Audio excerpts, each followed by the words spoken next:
আমি যে এলাকায় রাজনীতি করেছি, সামাজিক উন্নয়ন এবং নানা ধরনের কাজের সঙ্গে যেখানকার মানুষের সঙ্গে আমার আর্থিক সম্পর্ক,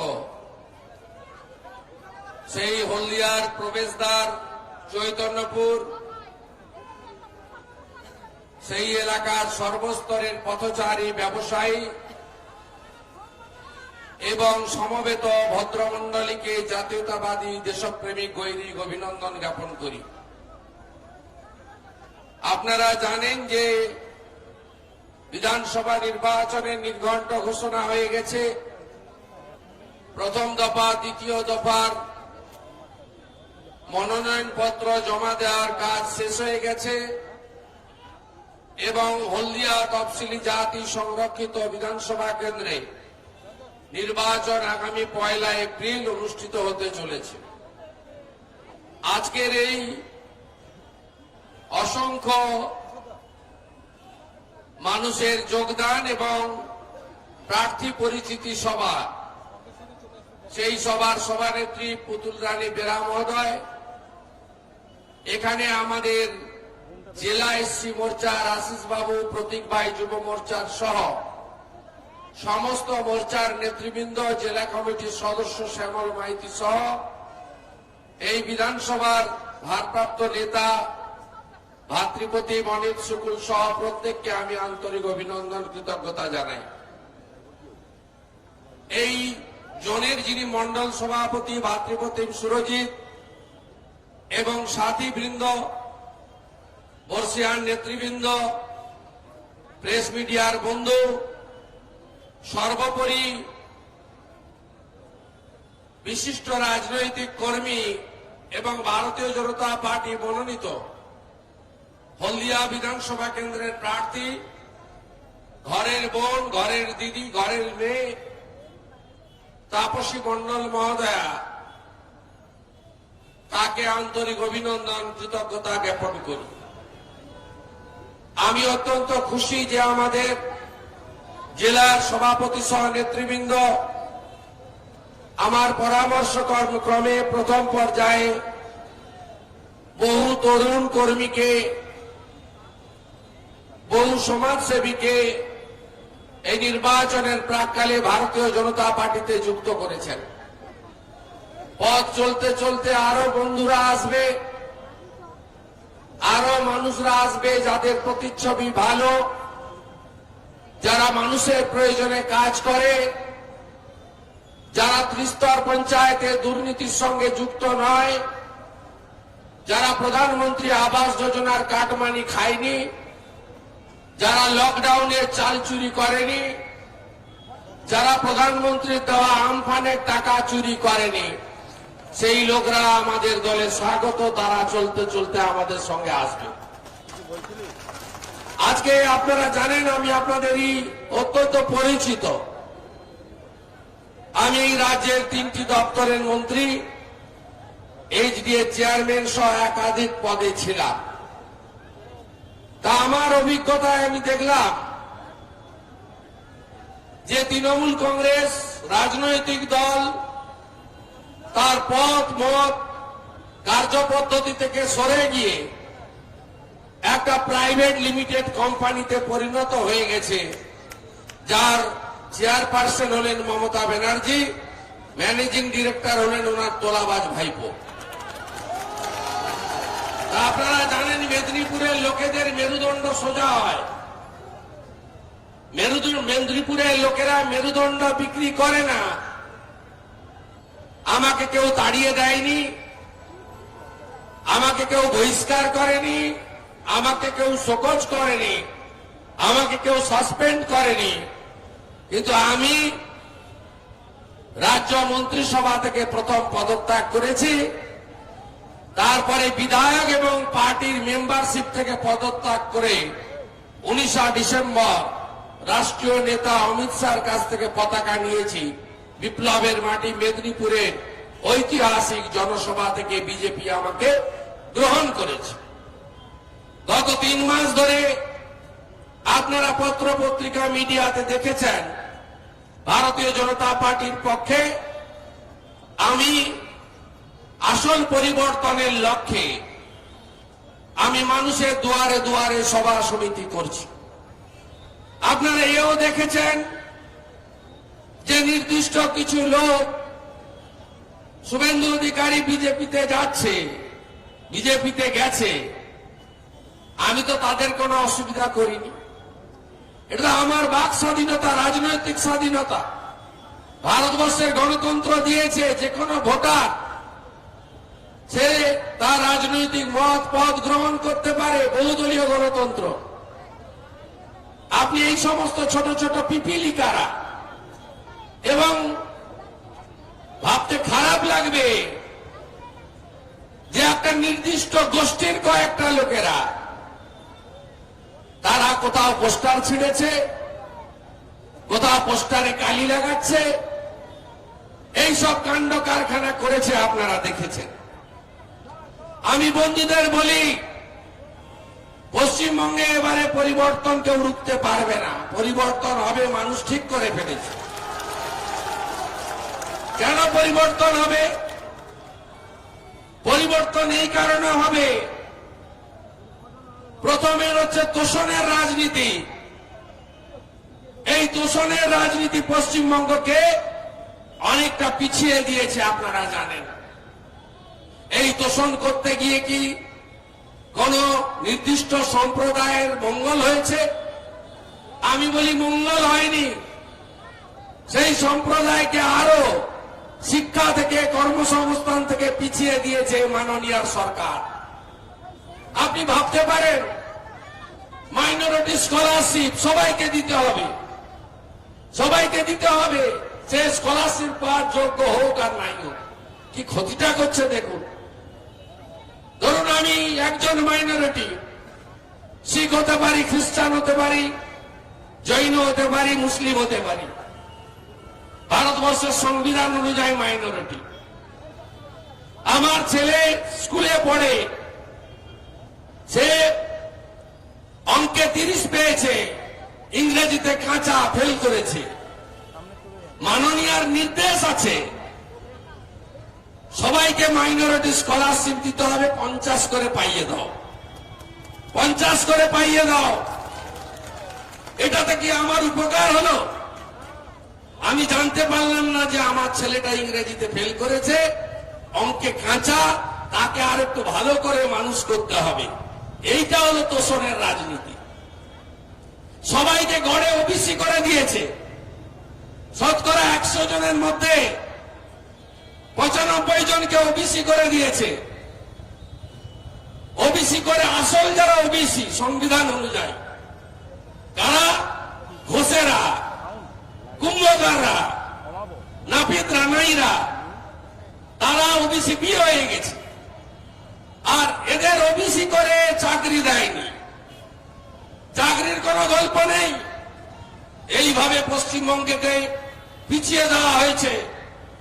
আপনি বলুন তো, এক একটা সেক্টর, এই যে 100 দিনের টাকা, কাজের টাকা ছাড়ছে, এই যে প্রধানমন্ত্রী আবাস যোজনার বাড়িগুলোর কমিশন নিচ্ছে, আপনি বলুন যে একটার পর একটা স্কিম, মোদিজি স্কিম, সেন্ট্রালের স্কিম, এখানে নাম বদল করা হয়েছে। প্রথম হলো প্রধানমন্ত্রী আবাস যোজনা, গ্রামে বলছে বাংলা আবাস যোজনা। এখন তো ধমকাচ্ছে, বলছে হাফ টাকা দিয়েছি, ভোট না দিলে হাফ দিব না। আরে ওরা থাকবেই না, বিনা প্রতিদ্বন্দ্বিতায় জেতা পঞ্চায়েত থাকবে না, বিনা প্রতিদ্বন্দ্বিতায় জেতা পঞ্চায়েত থাকবে না। 6টা পঞ্চায়েতের একটাও থাকবে না 2 তারিখ বিকালবেলা। দ্বিতীয় দেখুন, মোদীজি এসে মায়েদের জন্য কি কি করলেন। স্বচ্ছ ভারত অভিযানের শৌচাগার বাড়ি বাড়ি, গোটা ভারতবর্ষ জুড়ে। সেখানেও কমিশন কাটবানি খেয়েছে, এবং শৌচাগারের নাম বদলে বলছে বাংলা নির্মল মিশন। এরকম কোন নামে নেই, ওটা হচ্ছে স্বচ্ছ ভারত অভিযান। মাইনরিটি স্কলারশিপ কেন্দ্রের টাকা, বলছে ঐক্যশ্রী, নাম বদলেছে। এই যে রেশনের চাল পান, বলছে মমতা ব্যানার্জি দিয়েছে। মমতা ব্যানার্জির চাল নয়, খাদ্য নিরাপত্তা, ফুড সিকিউরিটি চাল। আপনি একটার পর একটা স্কিল ডেভেলপমেন্ট বলছে উৎকর্ষ বাংলা। প্রত্যেকটা স্কিম আমি অন্তত 10টা 12টা স্কিমের নাম বলবো। যে স্কিম প্রধানমন্ত্রী সড়ক যোজনা বলছে বাংলা সড়ক যোজনা।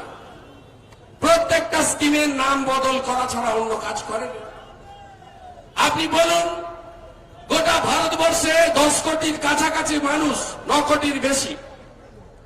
প্রধানমন্ত্রী পিএম কিষাণ সেখানে বছরে 6,000 টাকা করে এখন অব্দি 18,000 টাকা পেয়েছে, 10 কোটির কাছাকাছি।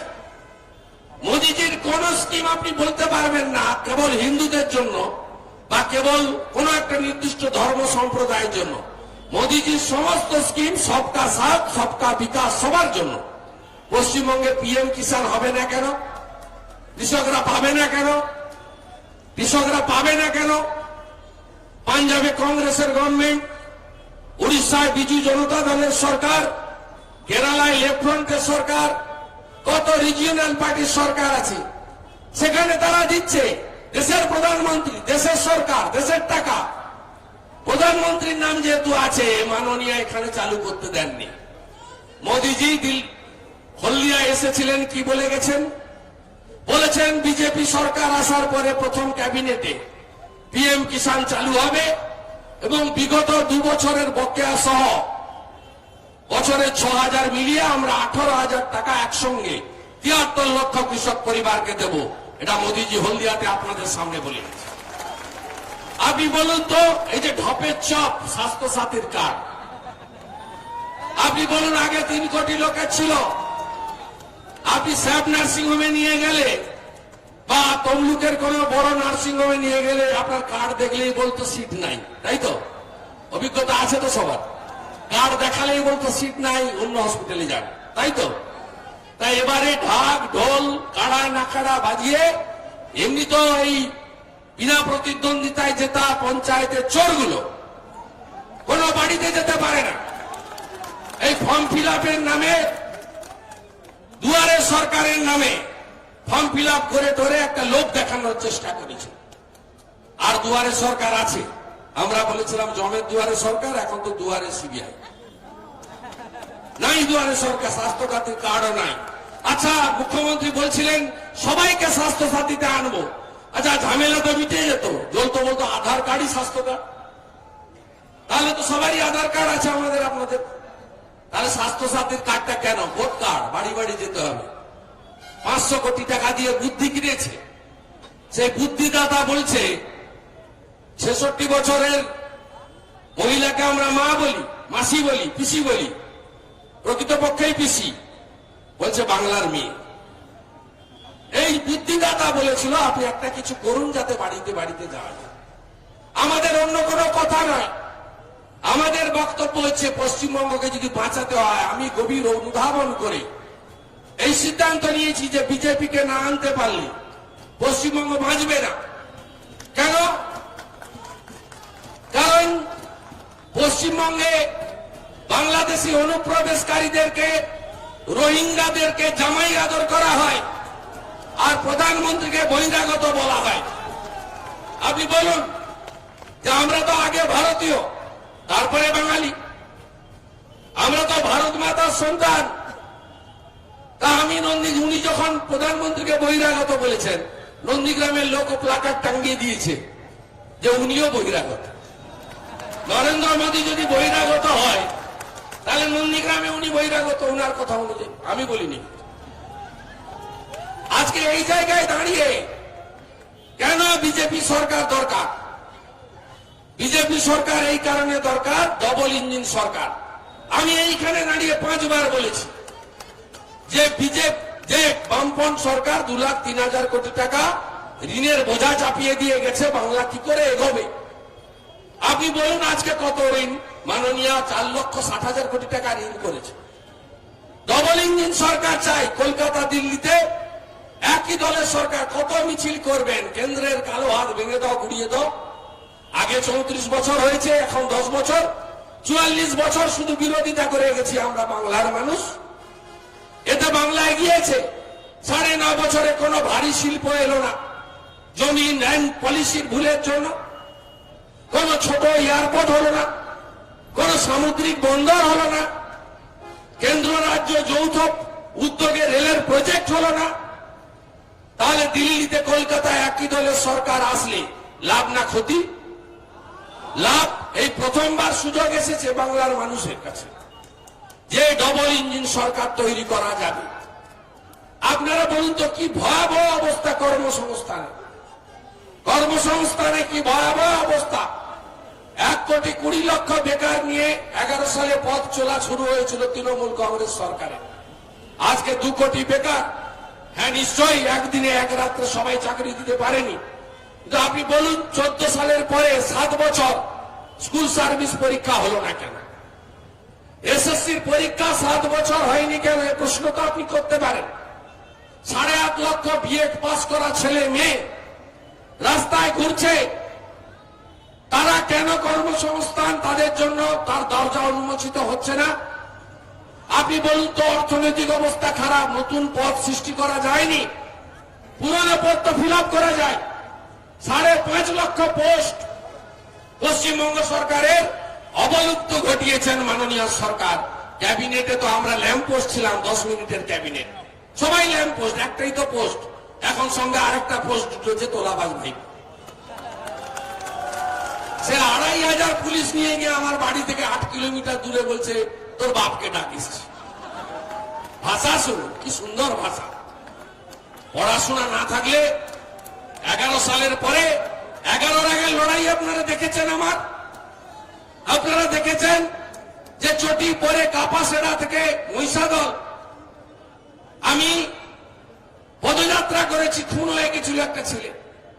গঙ্গামোড়ে আনন্দ মাইতি জমি রক্ষার আন্দোলনে গাড়ি চাপা দেওয়া হয়েছিল, সবগুলো বুলডোজার দিয়ে দোকান ভাঙা হয়েছিল। আপনারা আমার ভূমিকা দেখেছেন। আপনারা দেখেছেন কুকুড়াহাটি থেকে চৈতন্যপুর আমি হেঁটে এসেছি। আপনারা দেখেছেন সুতাহাটা থেকে কৃষ্ণনগর হয়ে কুকুড়াহাটি আমি হেঁটেছি। আপনারা দেখেছেন সুতাহাটা প্রেম রোড থেকে হরখালি পার্বতীপুর বাজার পর্যন্ত আমি হেঁটেছি। 11 সালের আগের সংগ্রাম আপনারা দেখেছেন।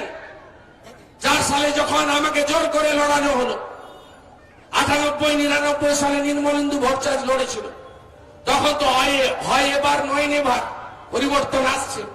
আর যখন পরিবর্তনের হাওয়া বেলুন চুপসে গেছে, 4 সালে কেউ দাঁড়াতে চাইছে না লক্ষণ বাবুর বিরুদ্ধে। আমাকে বলার সাথে সাথে লড়েছি। বলছে কাঁথির ছেলে, হারলে পালাবি, জিতলে পালাবি। অল্প ভোটে হেরে গেছিলাম, পালিয়ে যায়নি, ছিলাম সঙ্গে। আপনারা দেখেছেন আজকে সমস্ত জেলাকে অবহেলা করা হয়। জেলার লোকেদেরকে, গ্রামের লোকেদেরকে, এই দক্ষিণ কলকাতার কয়েকটা লোক, তারা আমাদেরকে কাউকে কথা বলতে দেয় না। তাদের বাড়ির রান্নার লোক থেকে কুকুরকে যে বেড়াতে নিয়ে যায় তাকে পর্যন্ত কর্মসংস্থান দেয়, আর আমাদের বেকাররা যন্ত্রণায় রাস্তায় ঘুরে বেড়ায়। প্রতিবাদ তো কাউকে না কাউকে করতে হবে। আমি নিজেকে স্বাধীনতা সংগ্রামী বলবো না, তা আমি যে মাটিতে ভূমিষ্ঠ হয়েছি, এই মাটিতেই তো ভারতবর্ষে প্রথম স্বাধীন হয়েছিল 42-এ 17ই ডিসেম্বর তাম্রলিপ্ত জাতীয় সরকার। এই মাটিতেই তো দেশপ্রাণ বীরেন্দ্রনাথ শাসমল জন্মেছেন, যে হিন্দু ব্যারিস্টার দাঁড় করিয়ে পড়ানো হয়েছিল। একমাত্র ব্যক্তি যাকে দাঁড় করিয়ে পড়ানো হয়েছিল, জীবনে মাথা নত করেনি। এই মাটি তো আমাদের মাটি। লবণ সত্যাগ্রহের পিছাবনি, যেখান থেকে ব্রিটিশের কাছ থেকে পিছিয়ে আসেনি সত্যাগ্রহীরা, সেই মাটি তো এই মাটি।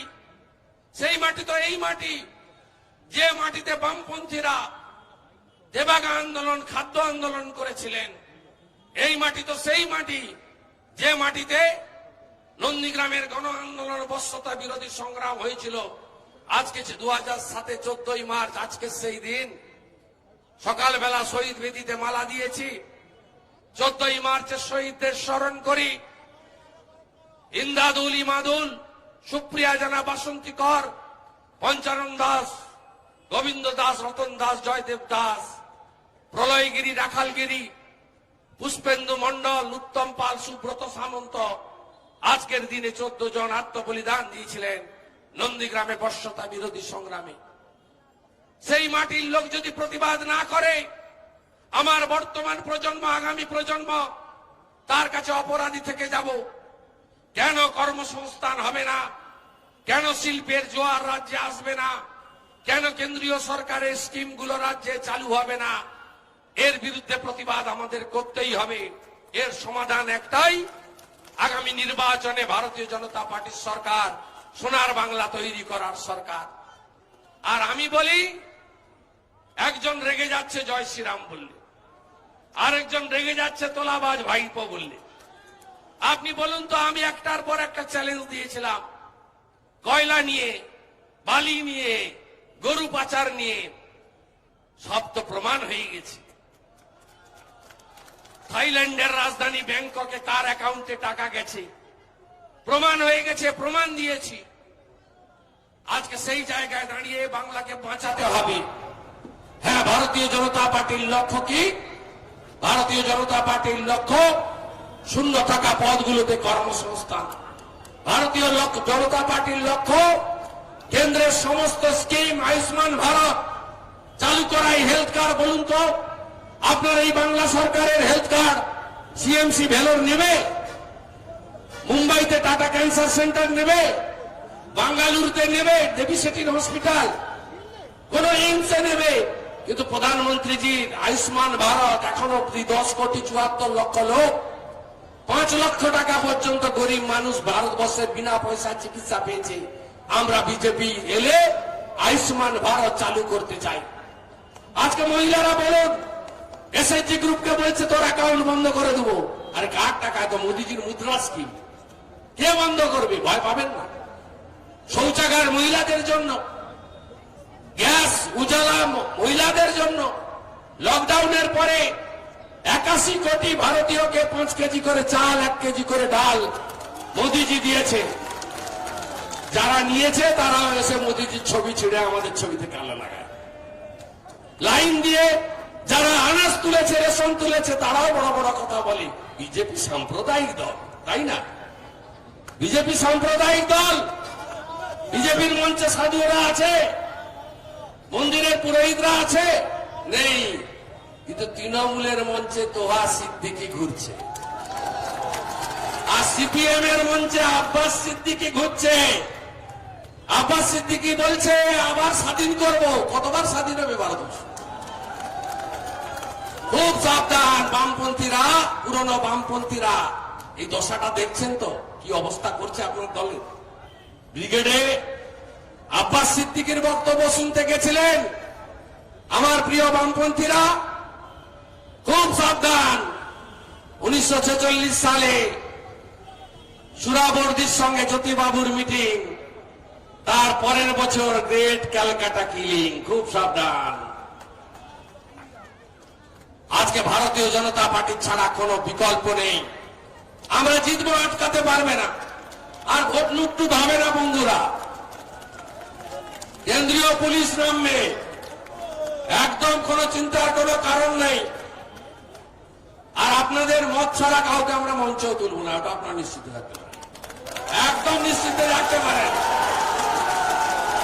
মানুষ 15 বছরের পরে নতুন একটা টিম চাইছে, সুরজিৎদের মতো ছেলেদের চাইছে। আমরা এই টিমে খেলবো আগামী দিনে। আমরা ভালো টিমে করব, নতুন ছেলেদেরকে আনবো। আপনি ভাবতে পারেন বলে আমফানে তো এখানে দিদিমণি আসেনি, শুভেন্দু অধিকারী আছে, তো হিংসার তো কোনো ওষুধ বেরোয়নি। আমফানে নাকি টাকা দেয়নি, প্রথম দিয়ে গেছিলেন মোদীজি 1000 কোটি, পরে 2750 কোটি। এই সুতাহাটা ব্লকের নেতাদের নাম এক্ষুনি বলবো, ভোট তো দেরি আছে, পরে বললে হয়তো। আরে গরু নেই ঘরে, গরুর টাকা নিয়েছে 30,000 করে। পানের বরজ নেই, আমি তালিকা পড়বো, ওগুলোকে হিরো করে দেওয়া আগে, ছোট লোকগুলো এখন। পেটে যে ভাত ঢুকে তার সেটাতেও শুভেন্দু হয়তো আছে। নাম বলতে গেলে ঘর থেকে বেরোতে পারবে না, ঘর থেকে বেরোতে পারবে না।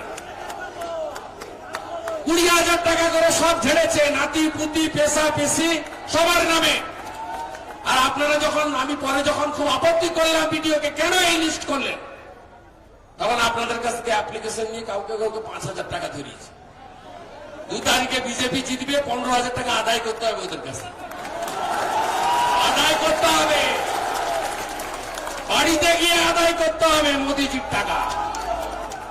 লকডাউনের চাল চোর, আমফানের ত্রিপল আর টাকা চোর। করোনার টিকা পাঠিয়েছে, সেখানেও ঝেড়েছে টিকা চোর। এদেরকে না সরালে কেউ টিকবেন না, ব্যবসায়ীরা থেকে শুরু করে রাস্তাঘাটে কেউ টিকবেন না। দেখলেন তো কদিন পল্টু বাহিনীর খেলা। আর এখানে ওই ছোটখাটো গুলো আছে, আমি কোথাও কোথাও চাকরি দিয়েছি, হাত পা ধরলে কি করব? আমি সূর্য প্রণাম আর গায়ত্রী করে বাড়ি থেকে বেরোই। আমার ধর্মে কোনো কম্প্রোমাইজ নেই। যখন অসুস্থ হয়ে কেউ আসে তখন মানব ধর্ম করি, জিজ্ঞেস করি না তোমার ধর্ম। এরকম অনেকে নিয়েছেন, 80 ভাগ সঙ্গে আছে, সব অকৃতজ্ঞ নয়, 20 ভাগ একটু উঠছেন। এই রঘুনাথপুরে আছে কিছু কিছু, একটা দুটা, আমি সব চিনি। খুব বড় বড় কথাবার্তা, নীতি আদর্শ। শুভেন্দু বিশ্বাসঘাতক, আচ্ছা বিশ্বাসঘাতক। মমতা ব্যানার্জি কতবার কংগ্রেসের সঙ্গে সমর্থন নিয়ে লড়েছেন? 4 বার। বিজেপির সমর্থন নিয়ে কবার লড়েছেন? 3 বার। কেন্দ্রে কংগ্রেসের সরকারে মন্ত্রী হয়েছেন 2 বার। বিজেপি সরকারে মন্ত্রী হয়েছেন 2 বার, রেল, 1 বার কয়লা। বড় বড় নীতির কথা শিখাচ্ছে, নীতির কথা। মায়েরা সংঘবদ্ধ হন। সব মহিলা এখন দুর্গাপূজার বিসর্জন বন্ধ করেছেন ইনি, উলবেড়িয়া সরস্বতী পূজা বন্ধ করেছেন ইনি। মারা সবাই এখন গলায় কণ্ঠি, মাথায় টিপ আর শাঁখ বাজাতে ধুতি পড়তে পারবেন না এরা যদি এবার আসে। কয়লা, বালি, পাথর, গরু সব চলে চুরি হয়ে গেছে। এবারে কি চুরি হবে শুনে রাখুন, মানব দেহের কিডনি চুরি হবে। আর এই মায়েরা আপনাদের বাড়ির ছেলেদেরকে, ভাইদের, বোনেদের চাকরি দেয়নি, কি দিয়েছে জানেন? চলে যান, এই চৈতন্যপুর মোড়ে 5টা মদের দোকান পাবেন। পাউচ, 20 টাকার পাউচ কোনদিন ছিল না। প্লাস্টিকের বোতলে 20 টাকায় মদের পাউচ। মমতা ব্যানার্জি মহিলাদের উপহার দিয়েছে, তারপরে কি বাংলার মেয়ে? কেউ বলে না বাংলার মেয়ে, সবাই বলে বাংলাদেশ অনুপ্রবেশকারীদের ফুফু, রোহিঙ্গাদের খালা, তাই তো? নতুন বাংলা গড়তে গেলে বিজেপিকে আনতে হবে। বলছে তাপসী মণ্ডল কিছু করেনি, আর কাজ করতে দিয়েছে তো? কোন মিটিং এ ডেকেছে? আপনি বলুন। আমি তো বাম আমলে এমএলএ ছিলাম 6 সালে, না 6 সালে আমি এমএলএ ছিলাম। আরে সুন্দর কথা, ঠিক আছে, প্রশাসনিক সভায় ডাকতো, এমএলএ বলতো। আর এখানে মাননীয় সিস্টেম, কোন বিরোধী দলের এমএলএ, এমপি, প্রতিনিধিকে ডাকা যাবে না। আমরাই করেছি, নাম কেটে দিস, বলছো কেটে দে, নাম থাকবে না, এমএলএ কে ডাকা যাবে না। তাহলে এই লোকটাকে, এই বিধায়িকাকে কাজ করতে দেওয়া হয়নি। আর এর বিরুদ্ধে যারা দাঁড়িয়েছে তাদের সম্পর্কে আমি বলবো না। তাদের সম্পর্কে কখনো নন্দকুমারে, সোমবার হলদিয়াতে গিরিশ মোড়ে, মঙ্গলবার মহিষাদলে, বুধবার নন্দকুমারে, বৃহস্পতিবার কলকাতাতে, 4 জায়গায় থাকতে হয় সপ্তাহে। আর কিছু বলবো না। সমাজদার কা ইশারায় কাঁপিয়ায় অত্যন্ত পরিচ্ছন্ন ভাবমূর্তির ঘরের মেয়ে তাপসী মণ্ডলকে নির্বাচিত করুন। মোদিজিকে দেখে ভোট দিন। কি দেয়নি বলুন এই লোকটা? আর এই বিজেপি বহিরাগত পার্টি নয়, এটা হচ্ছে বাঙালির তৈরি করা, ডক্টর শ্যামাপ্রসাদ মুখোপাধ্যায় তৈরি করা পার্টি। আপনি বলুন, স্বাধীনতার 75 বছর হতে যাচ্ছে, ডক্টর শ্যামাপ্রসাদ মুখার্জি কি বলেছিলেন? এক দেশ, দো বিধান, দো নিশান, নেই চলেগি, নেই চলেগি। আত্মবলিদান দিয়েছিলেন কোথায়? কাশ্মীরের শ্রীনগরে। আপনি বলুন তো, শ্রীনগরে একটা পতাকা আর দিল্লিতে একটা পতাকা উঠছে, আপনার ভালো লাগতো ভারতীয় হিসেবে? মোদীজি 370 ধারা বাতিল করেছে, 56 ইঞ্চি প্রমাণ করে দিয়েছে। 492 বছর পরে অযোধ্যায় রাম মন্দিরের শিলান্যাস, কোথাও দাঙ্গা হয়নি, কোথাও কারো চোখের জল পড়েনি। মোদীজি 492 বছর পরে ভগবান পুরুষোত্তম রামচন্দ্র মহারাজের জন্মভূমিতে শিলান্যাস করে দিয়েছেন। তার মানে অন্য ধর্মকে কি আঘাত করেছেন? না। সুপ্রিম কোর্টের নির্দেশ মেনে মুসলিমদের পবিত্র নামাজ পড়ার জন্য 5 একরের জমি অন্য জায়গায় সেটাও দিয়েছেন। এটাই হলো নরেন্দ্র মোদী, যেটা গীতাতে বলে গেছে বহুজন সুখায় বহুজন হিতায়, সবকা সাথ সবকা বিকাশ। অতএব এইসব লম্ফজম্প যারা করছেন 2 তারিখের পরে আমার কাছে আসতে হবে। তো লম্ফজম্প বন্ধ করুন, যাতে অন্তত সৌজন্যটা রাখা যায়। আর আমি আপনাদের বলছি, বিজেপি সরকার পশ্চিমবঙ্গে নতুন ভাবে তৈরি করবে। মহিলাদের চাকরিতে সংরক্ষণ বলছে, কন্যাশ্রী দিয়েছে। ওই 500-700 টাকায় কি হয়? আমরা তো বেটি পড়াও বেটি বাঁচাও স্কিম চালু করে পশ্চিমবাংলায় নারী শিক্ষার সম্পূর্ণ দায়িত্ব বিজেপি নেবে। সমস্ত পোস্ট ভ্যাকেন্সিকে ফিল আপ করবে। কেন এসএসসির ওয়েটিং এর নাম না থাকা সত্ত্বেও তৃণমূলের নেতা পরেশ অধিকারীর মেয়ে চাকরি পায়? কেন টেটে দুর্নীতি হয়? পশ্চিমবঙ্গে এই স্বচ্ছতা ফিরিয়ে আনবে ভারতীয় জনতা পার্টির নতুন সরকার। প্রাইভেট লিমিটেড কোম্পানি থেকে বেরিয়ে আসুন এবং বিজেপি সরকার করুন। আর আমি ভবানীপুরে লড়তে যাইনি। নন্দীগ্রাম আমারই সিট বিজেপি মনোনীত করেছে।